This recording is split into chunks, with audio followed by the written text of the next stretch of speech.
Sahana Vavatu Sahanao Bhunaktu Sahaviryang Karavavahai Tejasvina Vadhitamastu Ma Vidvishavahai. Om Shanti, Shanti, Shanti. Chapter 1, it started by Dhritarashtra asking Sanjaya what is happening on the battlefield.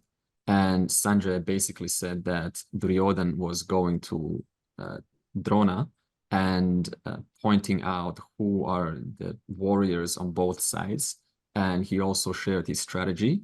But at the same time, he had a slip of tongue by revealing his insecurity. Then Bhishma overheard them, and he said, okay, I witnessed you fellas talking, and I'm now finally ready to reassure you that I'm on your side, and I'm going to now blow the conch, and it's going to be now officially announced that there is no going back, and this is now, the war has started. And now in verse 13 to 18, when Bhishma blew the conch, it says that the battlefield filled with the sound of conches. So this is, with kettle drums, trumpets, cow horns, and they were blasting, and it just completely, shifted our mentality.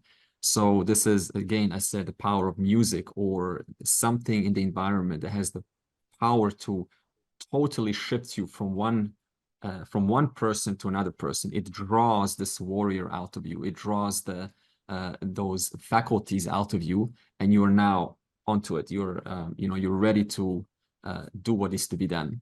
And it's kind of similar, or could be similar to when suppose the Titanic is sinking, and suddenly you're one moment you're on this deck, first deck, second deck, third deck.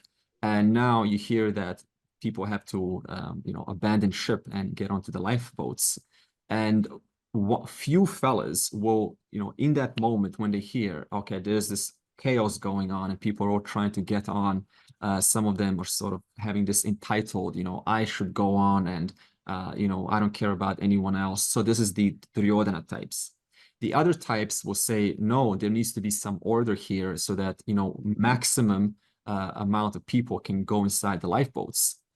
A few of those individuals, they will snap from one moment being this ordinary person into next moment, you stay there as a warrior to uphold the social order, and you say, no, that is not right. Let the women and children go by first. And so you suddenly take on this role that comes out of you, that this is to be done, and I'm not going to let that, I'm not going to let disorder take over.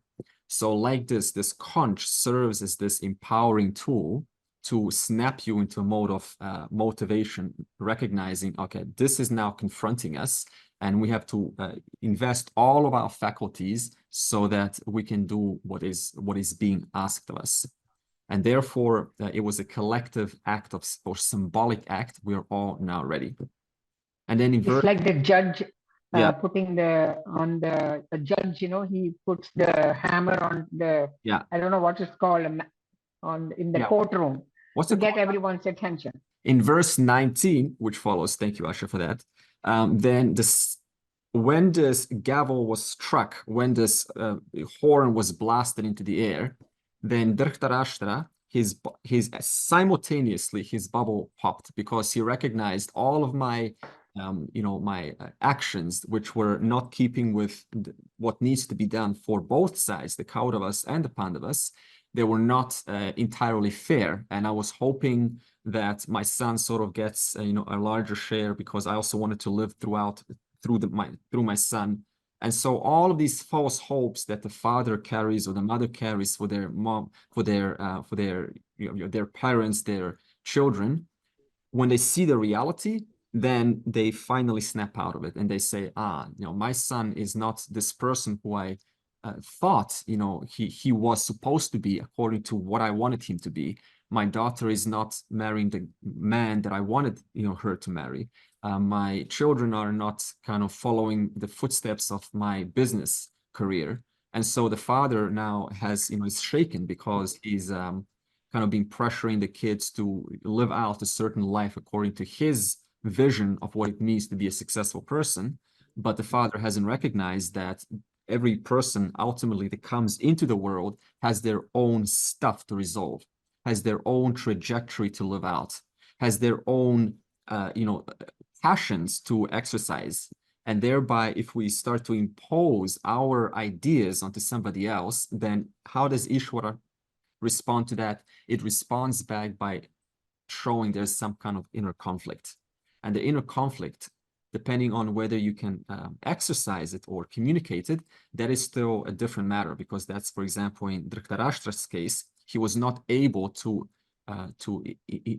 announce this inner conflict that he was feeling. And so this created a further psychological complexion in him, building on trying to, silence this voice. And so the more you spend time silencing this voice, because every time you silence it, it gets louder and louder and louder. So I have to do something more extreme to silence it down. So the more stuff I start to add onto this narrative that's saying that something needs to be looked in, something needs to be changed, something needs to be modified, something needs to be looked through. I need to look into this matter. So the louder it gets, the more extreme I need to become, until eventually it becomes so overpowering that it's beyond the capacity of a rational or a proper person's mind to even contain it. So this is when Ishvara just comes over with a needle and it just pops. And then, all of the reality finally confronts you and you say, wow, how could have I missed all of this? How could have I neglected all of these pressures that were literally staring at me in front of my face? And I just kind of distracted myself with work, with holidays, with entertainment, and now there's nowhere to go. So this is how the life trajectory. Now you also need a certain amount of luck to come to that stage, because you say, wow, geez, it's really cool if I don't come to that stage. But the fact is, everyone comes to that stage. It's just a matter of time. So it's very easy to mistake someone that's so happy, they've got it all, they're always smiley, and you look at their website and it's like happy baby, mother holding a baby. So it's so nice to see. I know one lady like this, but if you know them for a couple more years later and you follow their life trajectory, all of that stuff that's unresolved starts to suddenly show up. And because they were not proficient, they were not used to resolving these challenges, now the only method I've got is I start to complain, because that's my only way of coping to kind of, for someone to hear me. And then the person says, well, you need to do something about it. Yeah, but I can't do anything. Now it's too late. Now this has been going on for too long. And so you need to, help this person if possible. If not, then someone else can, show them something that will help them snap them out of this complaining mode, this dissatisfied mode, this helpless mode, this mode of, I'm beyond help. So otherwise, if you kind of stick around for too long, then you have to know that fine line. When have I offered my part and when have I done enough? Just like Krishna, he knew exactly when was enough. He came over to Duryodhana and he says, okay, I'm willing to negotiate and make it very easy for you to accept. Give him back one village with 5 houses. That's very simple. No, okay. You're not willing to give him back Indraprastha. You're not willing to give him back 5 villages, 5 suburbs, not even a 1 house, not even an inch of land. Okay, I have done all I could. Now we need to move on to the next part. So look at this. Even Krishna, the Lord of the universe, who's supposed to be the most influential in the entire universe, couldn't get Duryodhana to budge. What to say about you and I getting someone to change? Think about that. Lord of the universe, the most charming, the most influential, the most soothing, the most non-threatening in the presence of that one. And then you and I get caught up trying to change someone or something, and then we feel like a failure. Did Krishna walk away feeling like a failure? No, he understood it differently. Why was not Krishna moved? Look at this. Krishna was born, and his uncle Kansa wanted to kill him. He was born in a dungeon to foster parents. Does this look like an easy life? He had so many people who didn't like him. So what does this mean? You have to have the person relatively at your level to see you. You have to have someone that's relatively at your stage to actually see you for who you are.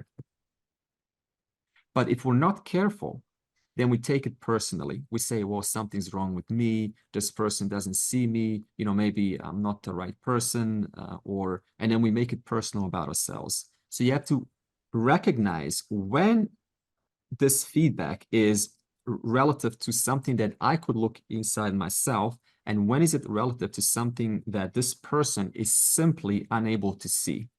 They have to match your level relatively well in order to recognize you, to accommodate you, to speak to you, to understand where you're coming from.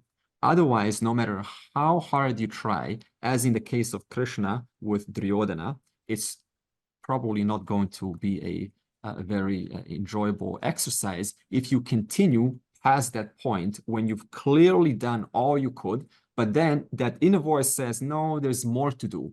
This is called false hope. Exactly what Dhritarashtra had, false hope. And what happened with Dhritarashtra's false hope bubble? It popped. And how long did he have to go through suffering for that to finally pop? A long time, years. So just like this, one can remain with this sense of false hope bubble for years, putting such a hard time onto oneself until eventually Ishvara says, you know, it was your free will. You chose to not look into the stuff that was brewing underneath. You chose to distract yourself. You chose to sort of just, you know, have a good time. Well, the bubble is going to pop anyway. Yes, Deepali.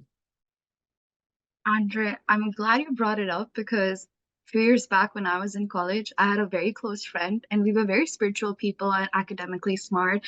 But I saw her go down a very bad pace where she started drinking, hanging out with the wrong people. And out of love, I tried to bring her out of it so many times.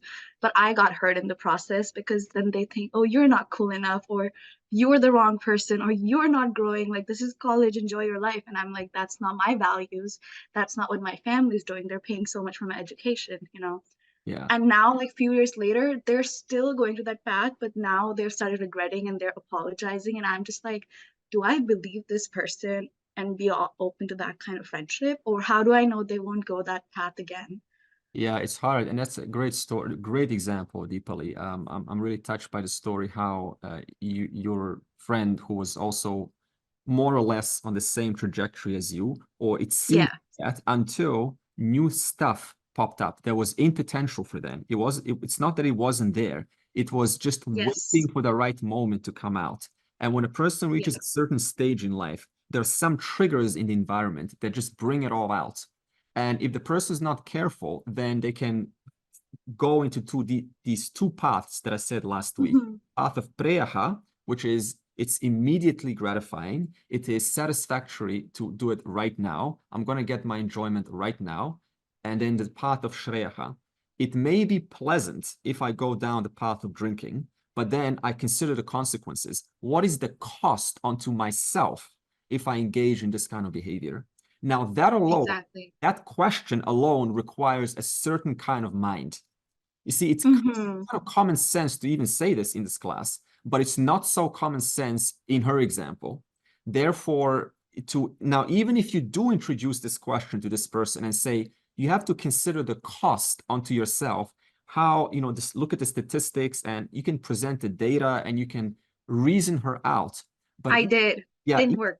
Yeah, and even then, if the mind's not capable of capturing the full implications of what you're trying to communicate for her, even if your intentions are the best, just like Krishna's intentions were the best for Duryodhana, Duryodhana's mind wasn't wide enough to consider all of the nuances of what is about to happen. So in that same way, now suppose Duryodhana or your friend comes and they say, you know, I'm really trying to change. See, this is a good start. It's a good start, but it doesn't guarantee that, right, they're going to continue.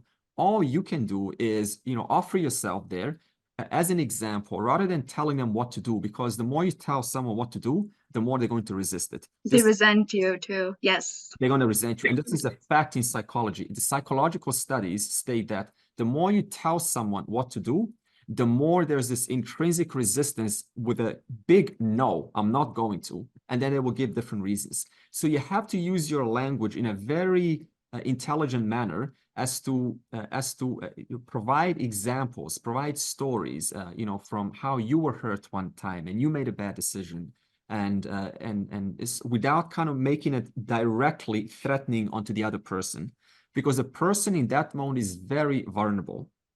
Mm-hmm. Yeah. Yes. And if I use this language, what they're actually going to hear is, well, you're saying that I'm not good enough, and you know. And so, well, I'll show you, I'll show you how I can kind of, go through this experience. So they will go into this resentment mode. Now, whether it is profitable in the long run to help them, because you said they're trying to turn a new leaf over, I don't know, but you have to be sensitive enough and know where your boundaries are, because you still need to protect yourself. So even now you can say, well, I'm going to help them. And then you get caught up, right? So they kind of show you a little bit of, yeah, they're making a difference. And then you kind of... And then they go back again, though. Yeah, and then your happiness starts to depend on their progress. On their actions. Yes, exactly. It's a vicious cycle, and it's been going on for so long. Yeah. And I finally broke the friendship off. And then this year they're like, oh, as soon as I start meeting the right people, they're like, yes, I want to be like this too. And I'm like, I don't think that's going to happen. Yeah, time sometimes is I mean, Duryodhana, he was, helped so many times, and the only thing that could have helped him in his case was death. Mm-hmm. And there are some characters, Karna, he was kind of open a little bit. He was considering, but he wasn't quite ready to make a new jump. So we never quite know whether the person's really ready. But the point is, there is also one more person there, and that is you. Don't forget yourself. Yes, correct. So therefore, I need to put some boundaries so that I don't get entirely entangled in this matter, and therefore I lose my own sanity. In that case, now you got two people who are, who are misguided. Correct. And like you say, if Krishna couldn't guide the Lord, who are we as humans to get someone on the right path? Yeah, exactly. So therefore, there is a sense of knowing when I've done enough and then just moving on. That's called setting boundaries, because ultimately you were born to resolve your own stuff here. This is a fact. But then we get entangled with other people's stuff, and then it becomes very complex to look at yourself. And then we sort of, have all of this pressure that is completely unresolved. And yet, if you could ask the Lord, why did I come here? The big answer would really be, according to the scriptures, for the sake of your own, upliftment, for the sake of your own liberation, from the sake of your own enlightenment. And that requires a certain protection from the world, but at the same time, not denying yourself or distancing yourself from the world and saying, I'm doing this for the sake of spirituality. Because then what you're doing is, you're not exposing yourself to opportunities to show your own weaknesses. It's a common thing in spirituality to sort of say, I'm going to now be by myself and protect myself and close myself off. I don't want to deal with the world anymore. Very common. Yeah, that's exactly what I did after that friendship ended. Yeah. But then if you look at the cost, because see, now that kind of attitude can spill everywhere else. And now it can sort of subtly leak into all of the other relationships. And the person ends up moving away from everything. And it seems like a very safe bubble where there's no problems. But all of that unresolved stuff is still there. Mm-hmm. It's still there. Yes. And how does that unresolved stuff manifest by the time we tell you that you are the whole? It distorts it. And it finds loopholes to resist it. So by the time I tell and show you the reality in chapter 2 and onwards, then a person's saying, oh, I'm not quite ready. And, this is not what I really wanted to hear. I thought it's supposed to be take a pill and then it's suddenly supposed to, magically flourish. This is so hard. And then I ask, pause. Why are you talking like that? What's the cause behind those words? Those are the effects. What you're talking about is the effects. But what's the cause behind it? The cause is always one and the same. There are still notions in my mind which are not keeping with the reality. They're resisting what is in front of me. They're putting their own spins. They're unable to look at the matter as is presented and appreciate that it's asking of me to resolve it in myself. Because look at this. What kind of things trigger you? The things that you have resolved in yourself or the things that you have not resolved? Unresolved.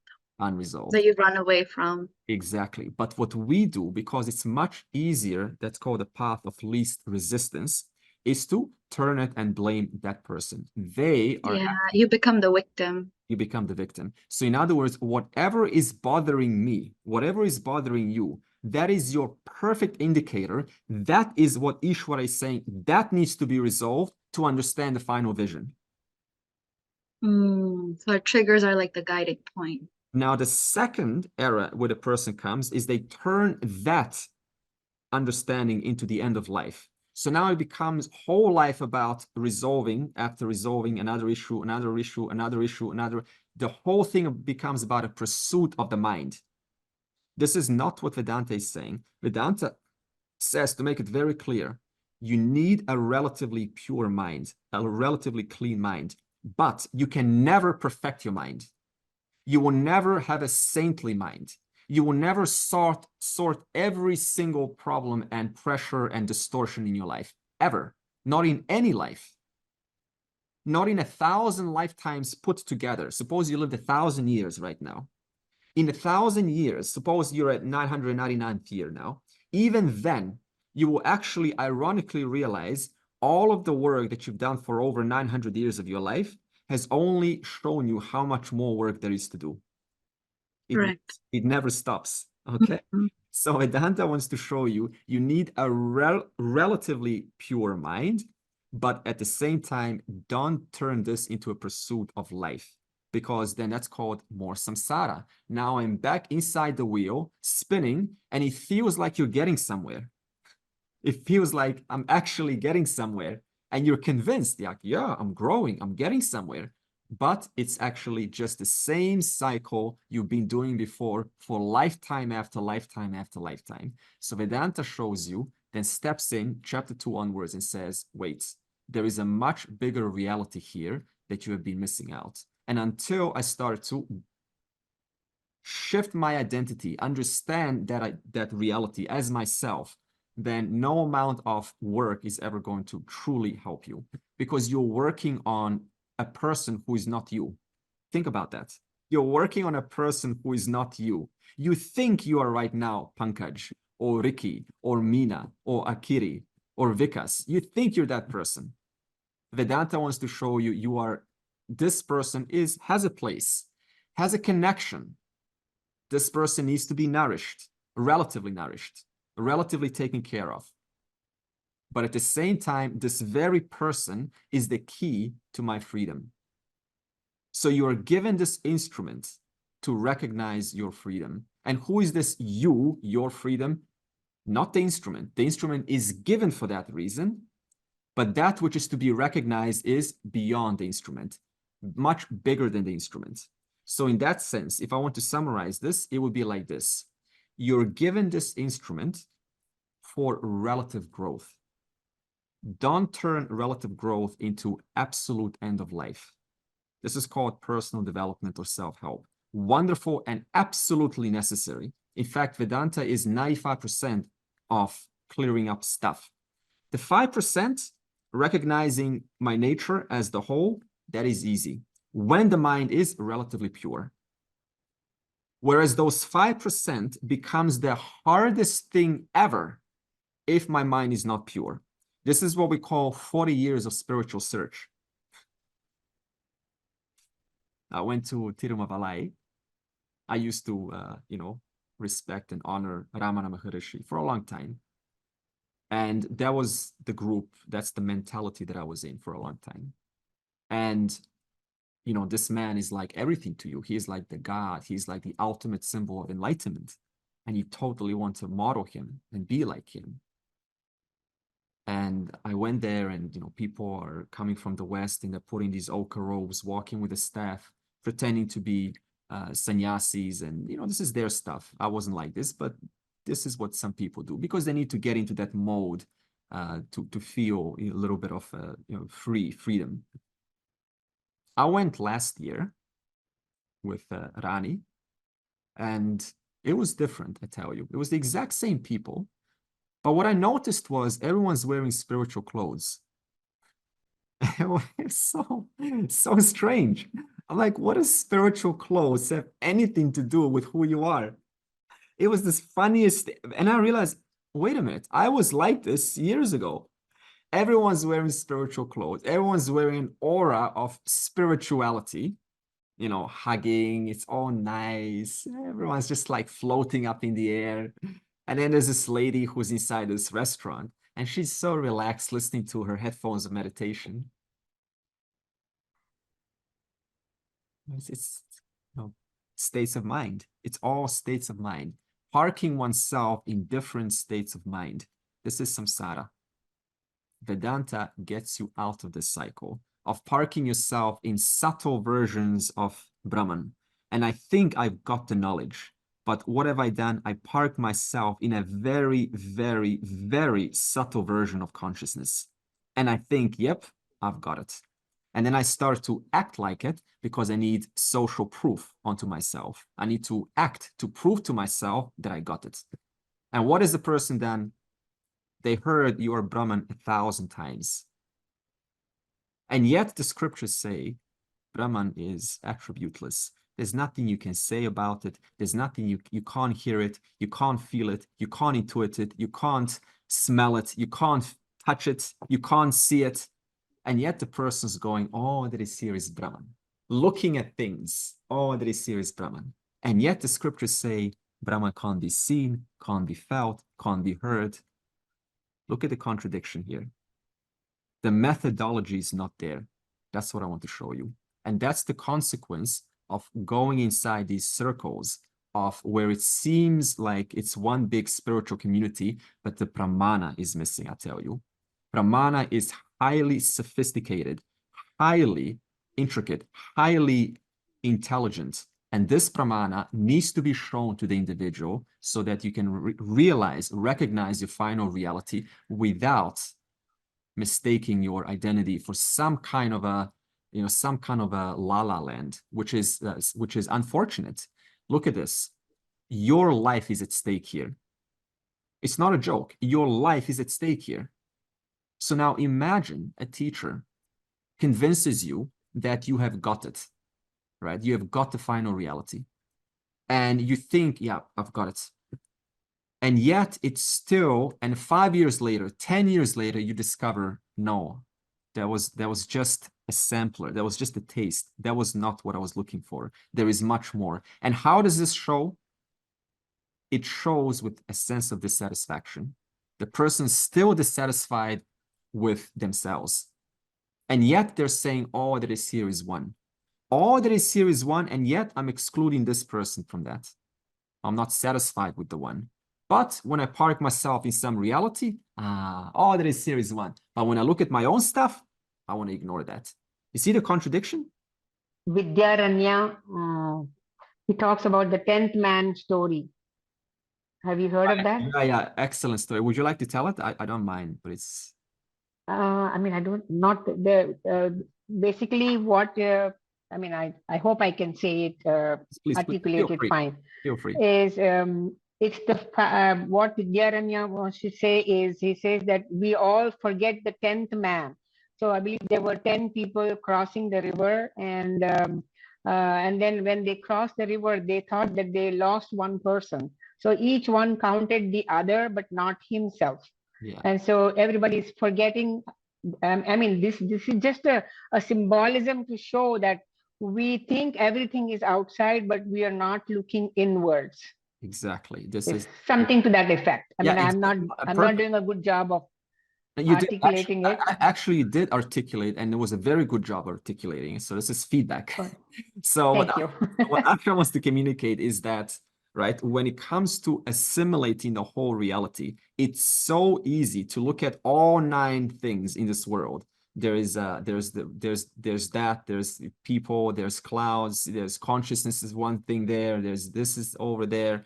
But then you're talking about the whole, not parts of the whole. Parts of the whole is parts of the whole. You need to understand the parts of the whole.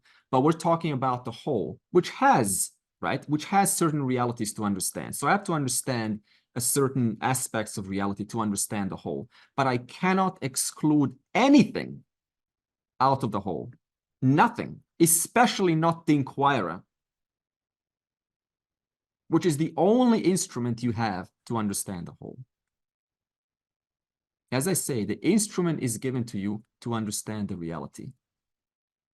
If I can use this instrument to plant myself in some superficial notions, or I can use this very same instrument through the power of my free will to ask myself, am I fooling myself here? Am I fooling myself here? Lord, please help me. Make it so clear in my mind to expose all of my flaws, all of my doubts, all of those doubts that are yet to come out. I want them louder. Please amplify the volume. This is totally opposite to how we most think about it. What do we say? Please turn down the volume. No, amplify the volume.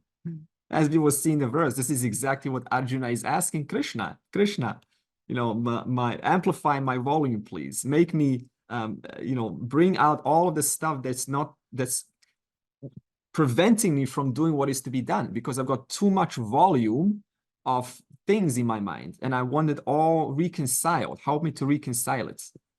So after Dhritarashtra's false hopes and bubbles have been popped, then verse 20,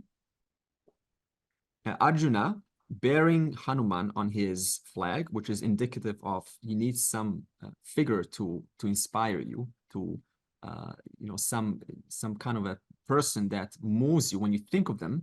They summon all of the good qualities and they help you to summon the knowledge in your mind. So for example, for me, my Hanuman is my teacher.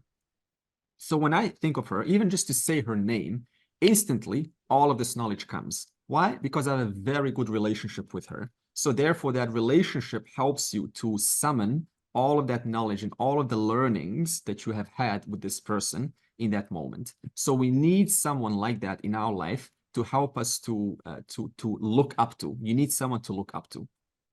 And for Arjuna, it was, in this case, Hanuman.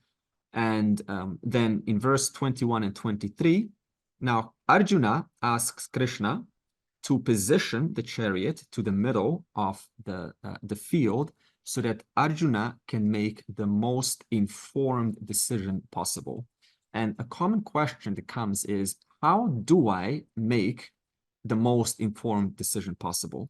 How do I know whether the decisions that I'm making in my corporate setting, in my environment, in a job, at work, with my children, with anyone, how do I know whether it is the best possible decision that I'm taking right now?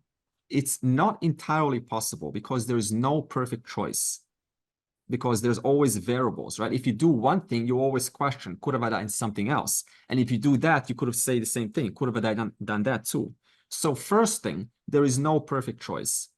But what we can do is we can strive to align with as much of an informed decision as possible. This means I can strive to collect as much data before I act. Now, how do you collect data? Well, in the Vedas, there is a general template, and there are 2 words to understand in order to help us to make a better decision. The first is called samanya dharma. Samanya dharma. Yeah, it is. It's a collective benefit. Good. It's a collective, a general conduct towards all people. So we all know, you and I all know instinctively, you want to be seen, you want to be heard, you want to be acknowledged, you want to be accommodated, you want to be respected, you want people to see you for who you are. you want to be given a chance to grow. You want to be given a chance to evolve. You don't want to be cheated. You don't want to be, seen for someone less than who you know yourself to be. Are we all relating to this? These are all universal values that we can all understand. So knowing these universal values are inculcated in all minds. Whenever my personal values start to override these universal values, then I need to bring my mind back to the universal values. So look at this. There is nothing wrong with personal values. For example, making money or being an entertainer or being some kind of a person in the society. Okay, there's nothing wrong with that. What the Vedas points out is when it becomes problematic is when your personal values for, suppose, money start to restrict the right of people around you and thereby rob them of feeling validated, of treating them fair, of seeing them for who they are, okay, for accommodating their needs. So the moment my personal values start to rob others of these universal values, then I can, for a moment, just pause and reassess whether my choice or my thinking is in the best interest. For example, Krishna, often people will say, why is he on the Pandava side? Why is the Lord on the Pandava side? It looks like the Lord is partial. Why is Krishna on the Pandava side? For the sake of dharma. For the sake of dharma. In other words, it's not like Krishna is choosing to be with the Pandavas. He stands for his own laws, which is what is universally good for all, as I just explained now. Nobody wants to be hurt. Everyone wants to be given a chance to grow and to expand and to evolve. That is the laws of Krishna. That is the laws of Ishvara. Pandavas happened to be on that side, and therefore Krishna was in their favor. And that is why ultimately the Pandavas prevailed. So this means that Krishna cannot now, have the same compensation system towards Duryodhana and Arjuna. You just can't do that. You can't say, I'm just going to make money. I'm going to totally cheat you all. And then you have the exact same consequences as someone who's working hard and honest. It just doesn't work like that. So the setup is made in such a way that the compensation system is different. That is why Krishna is acting or being different towards Duryodhana and different towards Arjuna, because the quality of their actions is different. Making sense? Okay. Therefore, if we simplify Samanya Dharma, it is actually a beautiful quote that was once stated by J.F. Kennedy. And he says, rather than asking, what am I entitled to? What could you give me? We change that approach into, what can I contribute? What can I do? What can I do? What little? Don't think your purpose is supposed to be now grandiose, because we often think now I'm supposed to change the world and I'm supposed to make huge impact in war-torn countries. What little, tiny thing, if it's one person, that's it. That's all that's being asked. What little can I do to give? So it's a huge quantum shift to shift from this sense of I'm entitled to, you own me, you need to give me, into what can I give here? Because when you do your duty, automatically everyone else's rights are taken care of. Automatically everyone else's needs are taken care of. When I do my duty, your needs are automatically taken care of. When you do your duty with participation, if that is your choice, then automatically my needs are being taken care of. And that, what are my needs? To have an engagement. I'm not a one type of, I talk and you listen. I'm not that kind of a teacher. So I like to interact. This is my style. So that's my need. So like this, when we do our duty, then we're all generally happy. The second template, which the Vedas gives you for making the right decisions, is Swadharma. So the first one is Samanya Dharma, general conduct towards all. And the second is Swadharma. This is whereby every person, you and I, are connected to some situations and some people in our life. This is a fact. So this means that whatever situation and person you are connected to, you will have a different relationship with them. You will have a different relationship with your son, your daughter, with your husband, with your wife, with your girlfriend, with your boyfriend, with your mom, your dad, with your brother and your sister. It would be a different relationship.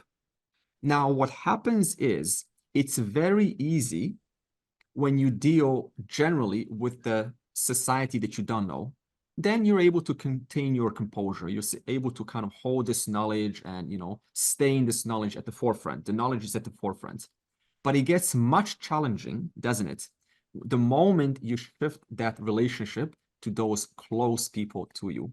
In other words, what is Swadharma?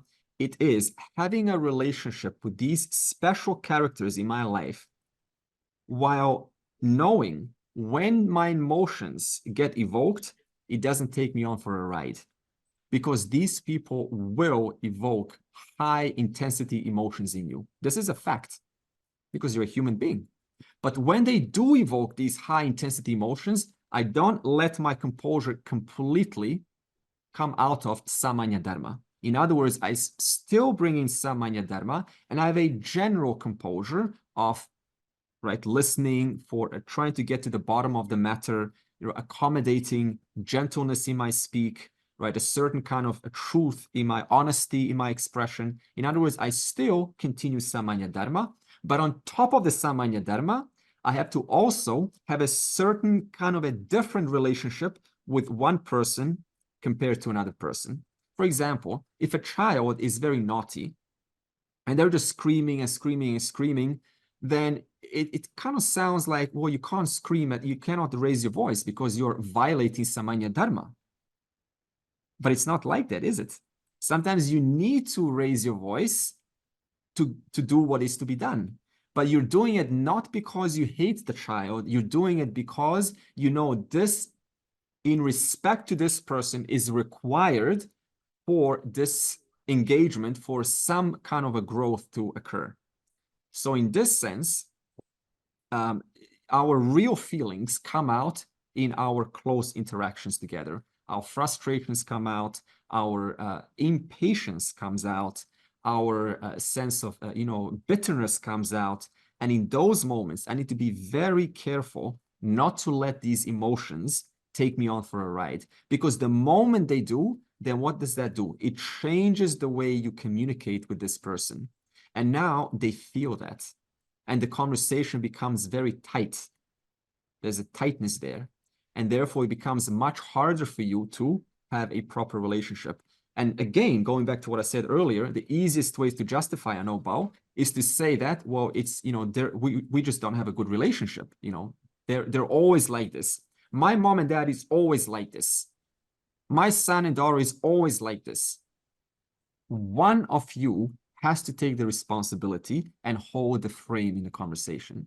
If it's not going to be your mom or dad or brother or sister, it is up to you to hold that frame.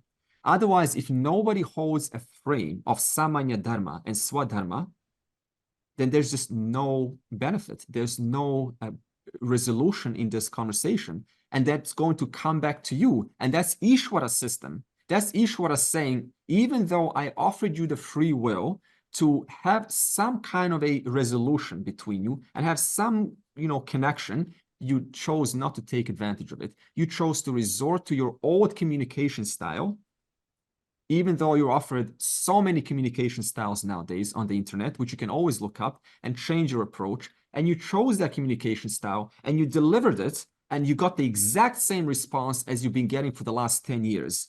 And then you say, you see, that person hasn't changed for the last 10 years. You haven't changed for the last 10 years. So what I want to show you is, out of the two sides in any conversation, one of them has to step up, just like a mom has to step up and retain her composure. Otherwise, if she drops her level of the immaturity of a 5-year-old, then there is no profit, there's no benefit on either side. And this has to continue even in our evolved relationships, even in our, when we're 60, when we're 70, when we're 80, this never stops. Therefore, the hardest thing to do, I tell you, is to retain composure, even though the other person is failing to do so. because it's so easy to drop to their level and say, okay, you're being unfair to me, I'm going to be unfair to you. In fact, we will see in the upcoming verse, that's exactly what Arjuna did not do. He did not say Duryodhana is being unfair. He doesn't care about us. Therefore, why should I care about him? Arjuna said, I am not going to comply to this kind of mode of communicating. I'm not going to conform to the societal way of just kind of, I don't care about it. Let's just let it go. I'm going to stay to my values. I'm going to stick to my values and do what is to be done. That takes courage. That takes strength. And that is growth. May I? Yes, Paul. Yeah, I mean, even in the course of the Gita, I'm not overstepping. In the course of what you said is absolutely true, in the sense that even when God walks with you, a sense of familiarity creeps in until the 11th chapter, when Krishna is forced to create an epiphanic situation. You could say an apocalyptic situation where Arjuna gets totally changed into a teacher guru-shishya relationship. Am I right? So if I understood correctly, what Bao is saying is that the problem of familiarity. The problem of familiarity is we take the other person for granted, and it becomes like something that's so familiar. I've heard this teaching so many times, so we close ourselves off to further change. And this is why beginner's mind is crucial in this course. Beginner's mind is the mind of Arjuna. He's willing to ask Krishna, even though Arjuna is handsome and he is well-educated, he is, he's got so many talents, he still says, despite all of this, I don't know. Because how can you know everything? It's just not rational to think like that. Therefore, this familiarity, the moment this familiarity kicks in with a partner, with a friend, you have to instantly stop yourself and say, whoa, wait a minute. The moment I start to take familiarity, what we do usually is we take things for granted. We take them for granted. We take the teaching for granted. We take the person for granted. And when we take them for granted, then you have now dropped yourself to the level of the old usual. And that's not what we want, the old usual. But I did have a question that came up. You were talking all this regarding your family members, and I totally understand because there are people close to you. But what about people, let's say teachers who may, I've had that happen in my life, where if you are smart or intelligent or you're acting like you know things, they don't like that. And then they start to get toxic towards you, or people around you, or they say, oh, you know too much, And that's where it's very difficult for you to stay to your values and say, oh, I'm not going to disrespect this person just because they're disrespecting me. Right. Or you just form your boundaries and don't give them the time of the day. Yeah. There's always that concept of deciding what way to go, It's strange for me to hear this. I mean, this is a new thing that I'm hearing, that a teacher can be almost jealous towards a student who is showing some intelligence. I feel like since I'm in US and I'm Indian, I feel like it had happened to a lot of my friends too, where it's also maybe ingrained racism sometimes, but I've definitely seen it happen with my eyes. It does. Right, right.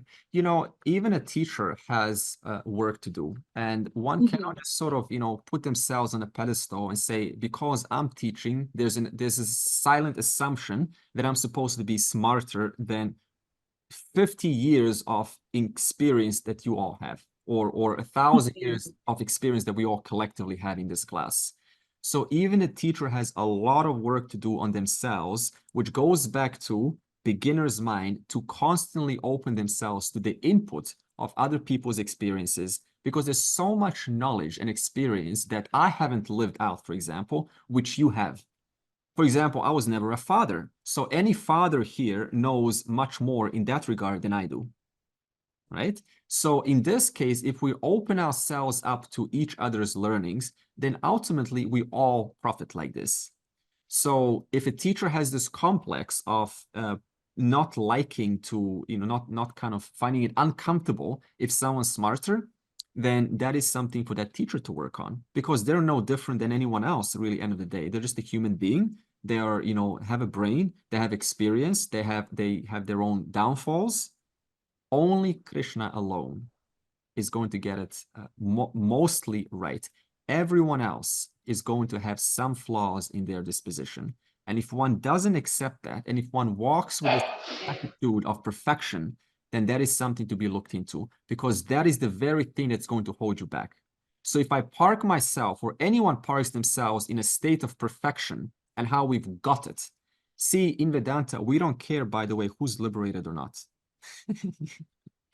And yet, in the spiritual world, you know, I just want to subtly show you, you know, in a very covert manner, how I got it. It's the most, see, there's nothing special about knowing who you are. It's actually a crime not to know who you are. So there's, who is there to, you know, have any pride when none of it is mine anyway? The whole universe is given to you, given to me, given to the teacher, given to the student. What is here yours? And besides, whatever you learn and whatever I learn, we have to give it all back one day to earth. That's humility. Knowing this at all times. None of this is mine. Everything I have achieved is because of my teacher. I am nothing, zero, without this knowledge. And that's the truth. How many people have contributed in your life to make you this person? So many. The bus driver one day. Remember the bus driver in school who took you to school, or the train driver who you never met, who took you to that teacher, who then told you about some other teaching, who then changed your life? How many connections took place for you to be here now? How many people in the background have contributed for you to be here now? There's just no space for being jealous, no space for feeling small or jealous, because none of it is mine anyway. It's all Ishwara's. Jealousy is a common thing, for example. You know, I see someone over there and I say, well, I should be like that. Yeah, but if you go over to that person and you actually talk to them, you will see they have so many hardships in life. And I haven't considered that. I look at them as this pedestal, this big, huge being who's up there on the pedestal, and I need to be like that. But if you go over there and just talk to them, and this is exactly what Swami Dayananda recommends. Go over there and say to the person how much you admire their qualities. And you will be surprised how quickly your jealousy will just go away. What you see is only a tip of the iceberg. It's only the tip of the iceberg. There's so much more underneath. If all that is here is Ishwara, how can I be jealous of Ishwara? Hey, there's only one here, and I'm jealous of the one. This will be more, and we will understand this more as we come to the teaching in the future. And I think that also kind of helps us not judge people, because we don't know what they've been through or their story. Exactly. That's also the tip of the iceberg. That's how, at least if someone's like coming at me at work with a negative day, I just know. And I sometimes have figured out later when we're having a one-on-one and they're like, Dipali, my kid, this just happened. And I've been so sad for these many days. And they're like, I'm so sorry if I came negative towards you. And I'm like, I knew it. I kept my boundaries, but I knew something was going on and I didn't take it personally. And this has taken like over 25 years of, work to get to that point. Because my parents are the type, they take things very personally. They'll cut off people. And I'm like, this is not the person I want to be. This is so true what you're saying, Deepali, because if I take things personally, then I'm not quite attributing all of the variables that could be happening for this situation to be like this. For example, and you keep yourself at an ego, like you think you're the center of the universe and everything just is there for you, like people don't have any problems, and no, you're just a part of it. Exactly. And you have to be very careful also, when someone says something that is hurtful to you at work, for example. Understand this person could be under a high stress mode today. They could have had an argument at home. Some other one could have done some dangerous driving on their way to work. There's so many variables that have contributed to this person being who they are. In fact, this weekend, I just read the book called People and Situations. And People and Situations is all about why we do what we do. And the basis of this book goes like this. What we often do is we give excess attribution to personality, completely missing out on a second variable that you have to account for is the environment. the environment that a person is in makes a huge difference in the way that they act. For example, there was a sample, one time there was a sports match. There was a mob mentality, and a few people got together, and they were so kind of acting irrationally, and they killed 26 Italians. I think it's the Italians who won. So they couldn't stand the other side winning. So they just took random people on the stadium and just killed them because they couldn't stand losing. And the book says, why did this happen? How do you explain this kind of mentality? And they said it's called the mob mentality. When people come together, they suddenly start to think differently than how they would have thought on their own. So if you interview every one of those individuals and you say, they will say, this is not me, this is not who I am. But the moment you put them together in a certain mentality, there's a pressure to act in a certain way. So now you would think, oh, so this person is a killer. But what has contributed to their behavior? The environment. Same thing, says the book, in example number 2, is on the road. The first thing that we think when someone cuts us off or someone's being rude is this is the person's trait. So we give excess attribution to their personality, totally disregarding the environmental variable. And what's the environmental variable? Someone could have, they could have had some kind of a day that has influenced them to act irrational for just one simple drive for 5 kilometers. And then on that one incident, I color the entire person and say they're irresponsible, they're like this and they're like that. So again, you have to be careful before putting boxes and putting people inside boxes. How many variables are you potentially excluding in that moment? This is another thing to look into. Otherwise, we're just so easy, right? This person is like this person is like that. You will even see me, by the way, acting irrationally. And then suppose you met me for the first time and you go, oh, this is how Andre is his whole life. This is the real Andre. Really? Look at the whole thing in context. And then you will understand why he's acting like that. I will also see you acting irrationally. Is it fair for me to say, oh, you're a, what name should we give you? A fool. I don't want to name all these names in my mouth, right? You're a fool. Oh, this is a fool. A fool's coming to my class. Let me block them. But if I look at the context, it will make a lot more sense. So we have to look at the whole context before attempting to put people into different boxes. Oh, my parents are like this. Do you know what your parents went through? They went through a time when there was no AI, no computers, no telephone, no books, no, pay was low, conditions were much dirtier, there was no infrastructure. You know how much stress they went through to give birth to you? Let alone their parents. We're living in heaven compared to 100 years ago, and yet still finding things to complain about. Strange creatures indeed.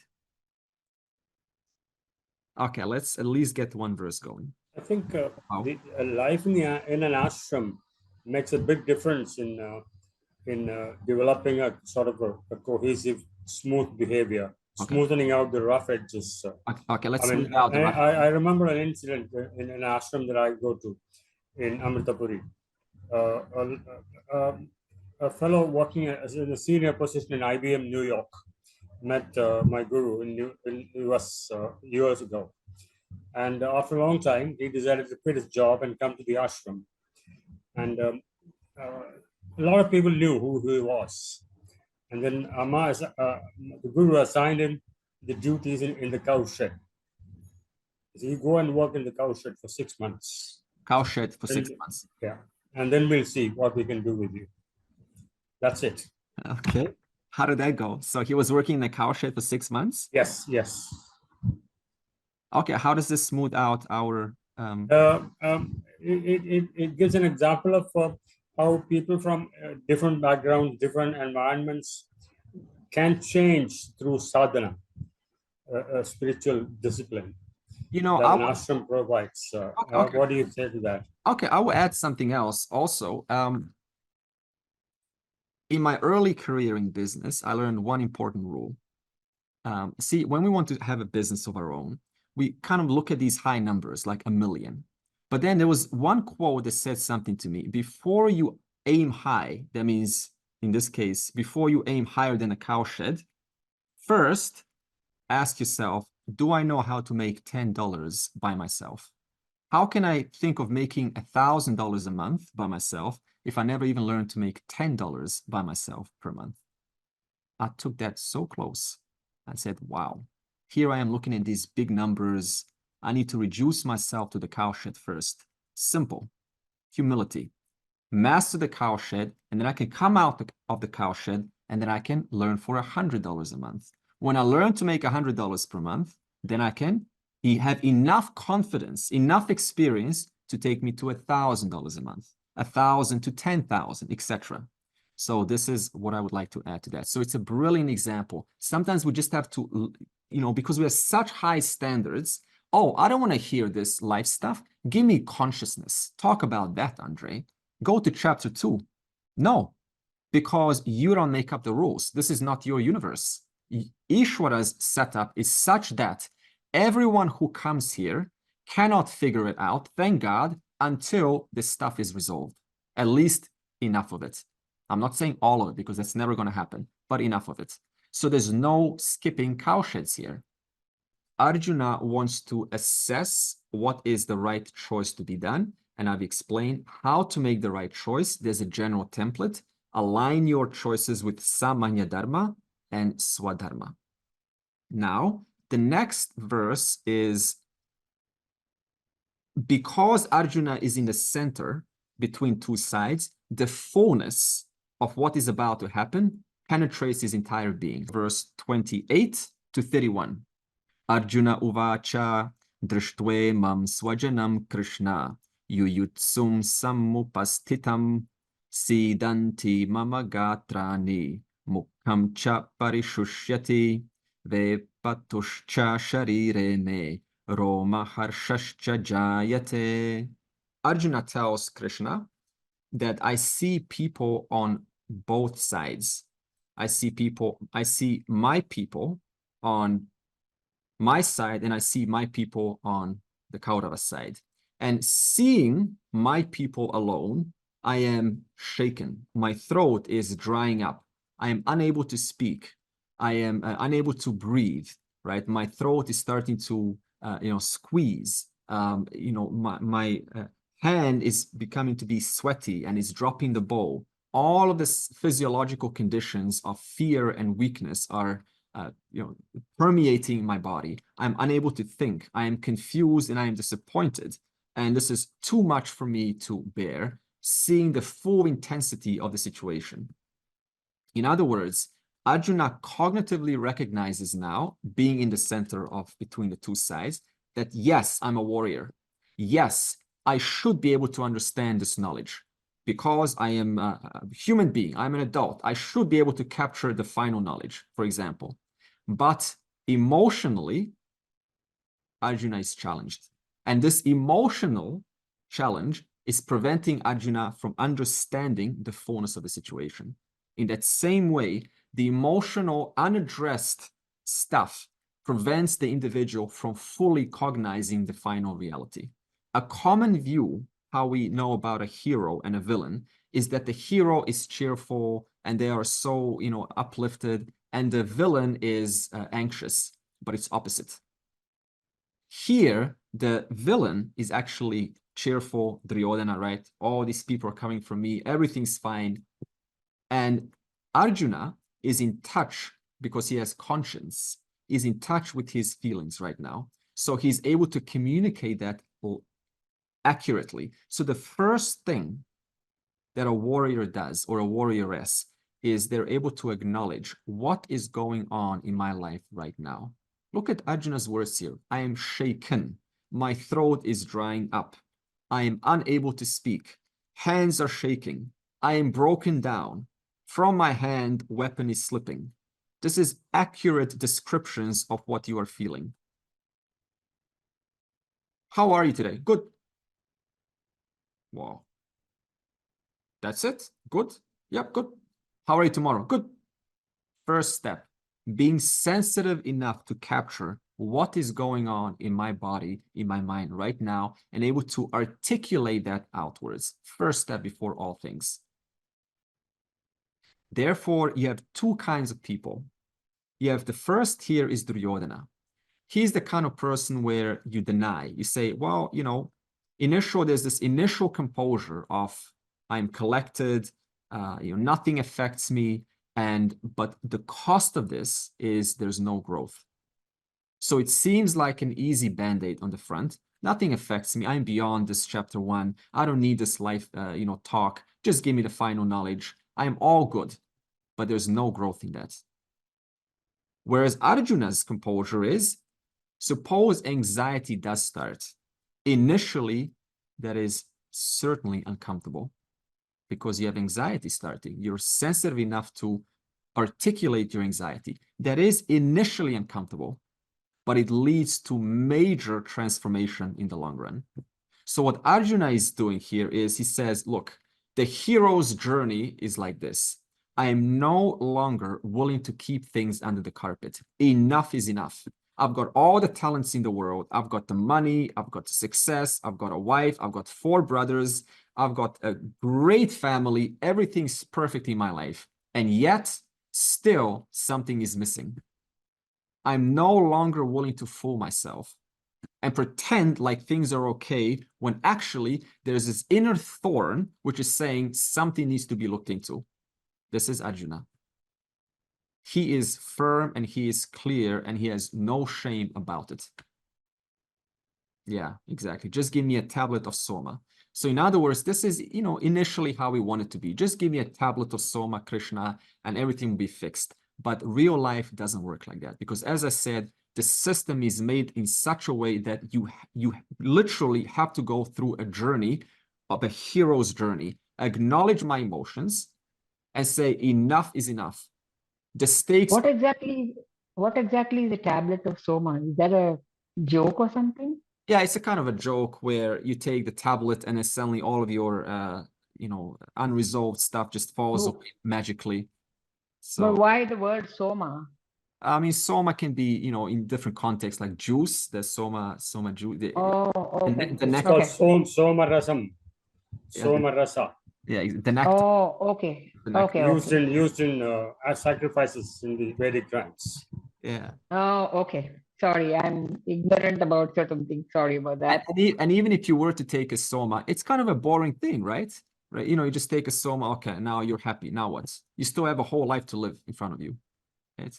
There was this joke, by the way, where a person met a genie, and the genie says, "What do you want?" And the person said, "I want to be happy all the time." He specifically emphasized the word "all the time," and the genie gave that wish to made him a child. To this made fella. him a child. No, it's a different joke. It was a comic. Oh, okay. And this fella was now so happy, you know, walking home, and he's just skipping, everything's fine. And he goes, as he approaches the house, there's this police tape around his home. And he goes, oh, wonder why is there a police tape? Because usually they have this for murder cases. And as he walks inside his house, smiling, totally blissed out on Soma, he sees his wife is dead. And he's still smiling. And the police get suspicious. Why are you smiling? Why are you so happy? What's wrong with you? This your wife is dead. And he's dancing, he's dancing so happy and says, I can't help it. I can't help it. I'm so happy. And they take him to jail. And inside jail, he's still smiling, still happy. Doesn't work like that. In other words, we are made to have a different gamut of emotions, keeping with the reality, rather than living in some kind of a bliss, because realistically, you can't live in 24/7 bliss. For that, you have to recognize the reality and then drop your body. And while you're wearing a body, there will be a weight of the body pulling you down in some way or the other. And this has to be acknowledged. If one doesn't acknowledge this, then one's going to expect that liberation means 24/7 bliss, when it's the farthest thing from the truth. You still have a body pulling you down. You still have a mind that's going to get, hopefully not, amnesia and, you know, Alzheimer's and, you know, back pain and all of these conditions that come with the body. They're going to be felt. One cannot deny that. So how can you expect a person to be happy 24/7, even though they're liberated? There is a human suit that is still being worn. Arjuna wants to further describe his state in verse 32. Nakankshe vijayam Krishna, nacha rajyam sukhanicha, kim no rajyena govinda, kim bhogair jivitena va. I don't want to win this war, because even if I get the kingdom of Hastinapur, Krishna, then what point is there in such a kingdom when all of my kith and kin are gone? They're all, decimated. And now why should I enjoy a kingdom when all of these people that I love are gone? There's no point in that.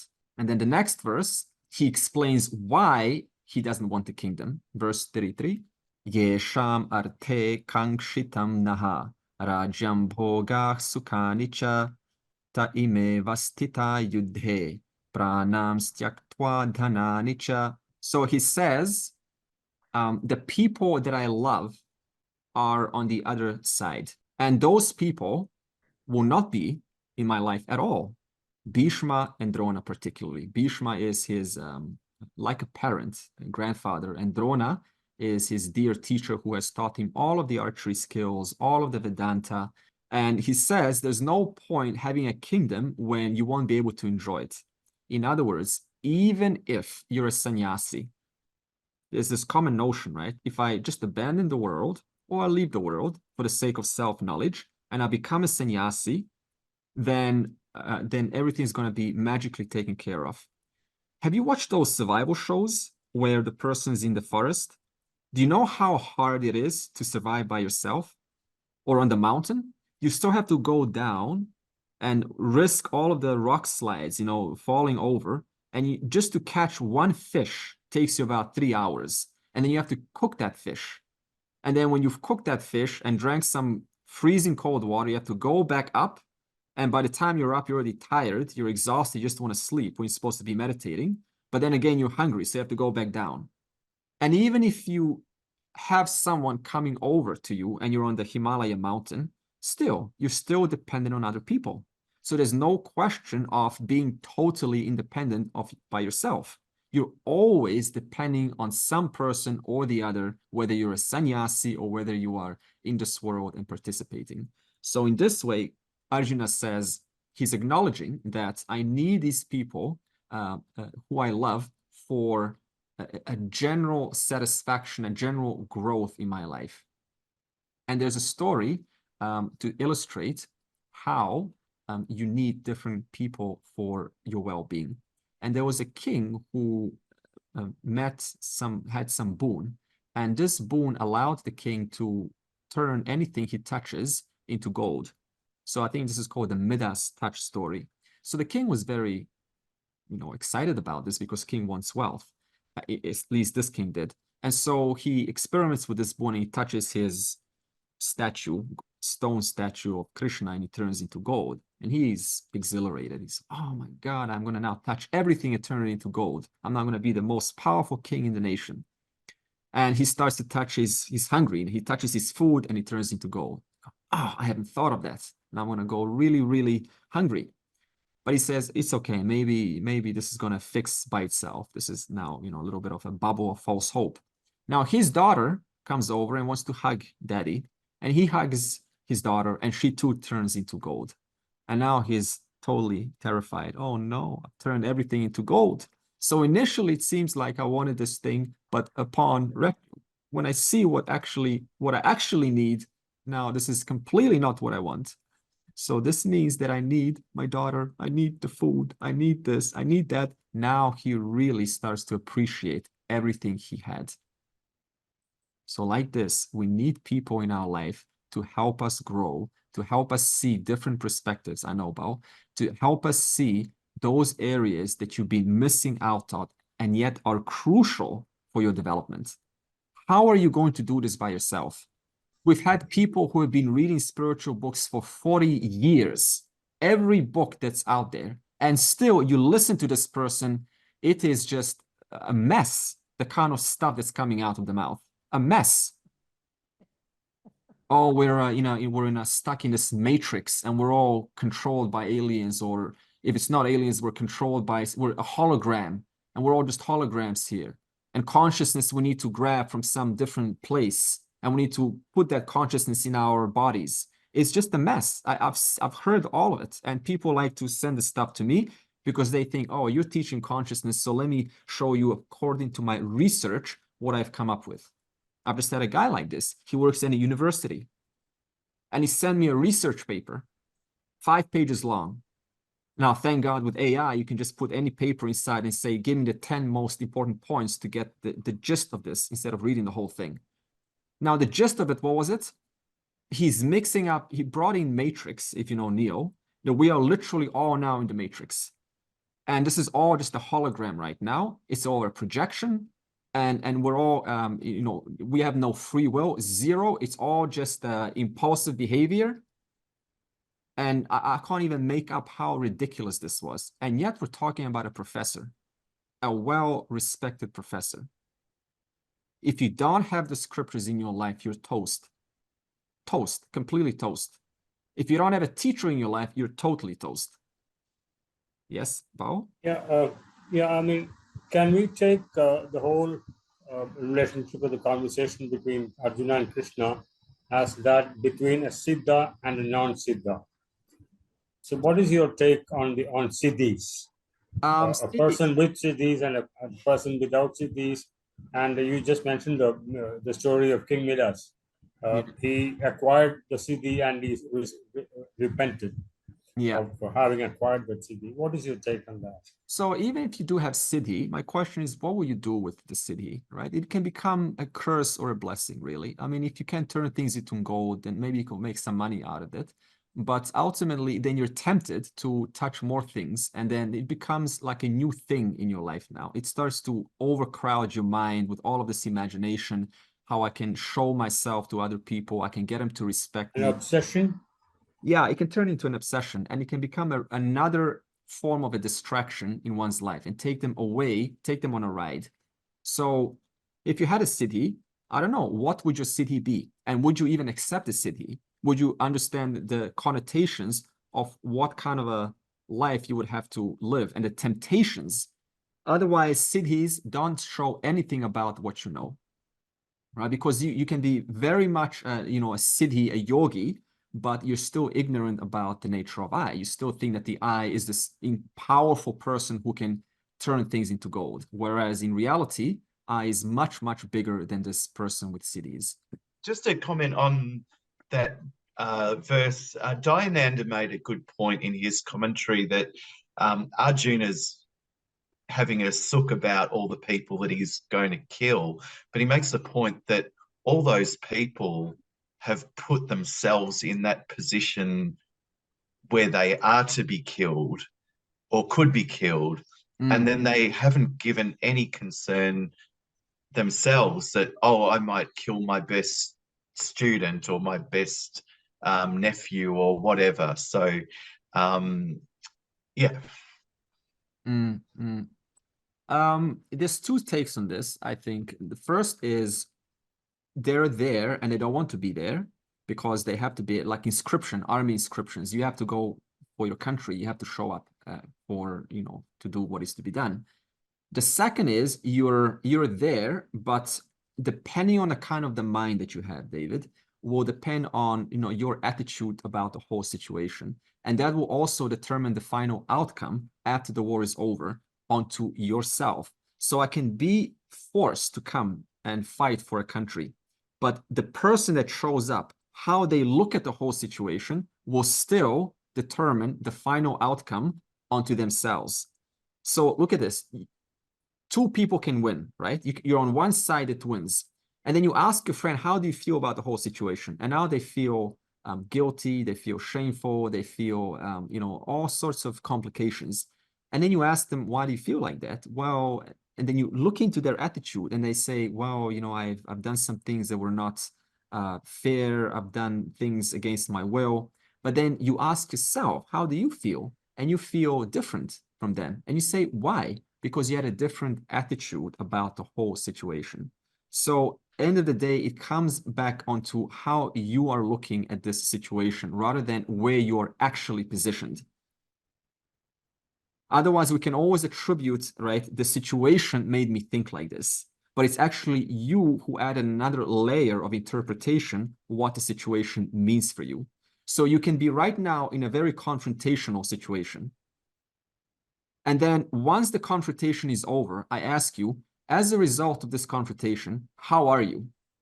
How do you feel now? How are you? And you say, oh, you know, I feel shaken. I feel my thought was drying up. You know, the ball was slipping from my hand. You know, all of these physiological conditions were there. And I say, why? What did you have to think? And how did you interpret the situation to make you feel like that? And then you will tell me certain things. And then I will tell you, well, is it not also true that you could have equally looked at it from a different standpoint, so that by the time you are free of this confronting situation, you're looking at it as an empowerment, as an empowering event, something that you learned from it, something that has empowered you. It's always up to you. Always up to you. Someone cuts you off, it's up to you. How do you want to look at this? They're a fool, or this person is probably, you know, having some kind of a rough day. So now Arjuna wants to specify who are the people that he loves on the other side. And he says, verse 34, Acharya pitaraf putraha tathaiva cha pitamahaha matula shvashuraf pautraha shyala sambandhani nastatha. So he uses the plural here. He says, I have teachers with a plural. So he looks at everyone as his teacher. His uncles are teachers, his in-laws are teachers, his friends are teachers, his cousins are teachers, because everyone has something to teach you. This is Arjuna's attitude, which is exactly what David was bringing forward now. Everyone is a teacher in my life. The grandfather is a teacher. Duryodhana is my teacher. How is Duryodhana your teacher? Showing you how not to behave. Anything else you want to say? How is those people who give you a hard time challenge you to stay composed? How are they your teachers? I guess it's a reflection of your own dysfunction as well, self-dysfunction. Yes, yes, because they're triggering you. So there's something about yourself that is unable to deal with this in a composed manner. So this means they're letting you know there is still more things to work with. It shows your alter ego, perhaps. It shows your distortions, yeah.